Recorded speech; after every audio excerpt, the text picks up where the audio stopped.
The Middlesex Township Zoning Board heard closing arguments in the case of the township's controversial ordinance that opens up much of the community to shale gas extraction. The Delaware Riverkeeper Network, the Clean Air Council, and a parents group says the zoning rule should be overturned because it doesn't comply with recent court rulings. The principles that the court recognized here are the principles that our case is grounded on. And it's this notion that every municipality, when you enact a comprehensive plan, is supposed to then implement their comprehensive plan through their ordinance and is supposed to keep incompatible uses separate. That you separate out the industrial uses from the residential uses. That's one of the core things that we do through our zoning. And so the question before you is whether this zoning ordinance is consistent with these fundamental principles. Because if it's not, it can't stand.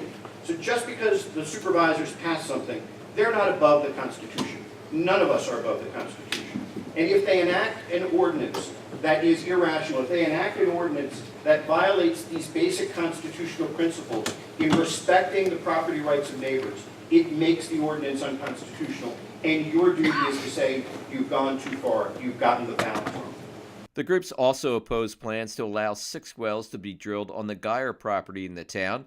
3,200 students attend 4 schools near the drilling site. Parents are concerned their children are at risk from air pollution or a possible explosion at the site. The outcome of the legal battle over this ordinance could impact where fracking is allowed in the future. What the Act 13 did was said, we're going to put gas drilling, it was the state telling municipalities, put gas drilling everywhere.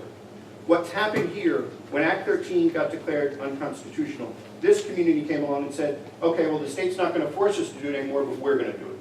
And we're going to allow 90% of our community to become an industrial zone. And the court in the Robinson Township case said, you can't do that. And just like the court said in the Robinson Township case, you can't do it when they said it to the state, we're saying that the same decision is reached here when the municipality does it. The zoning board will issue their decision on April 29th.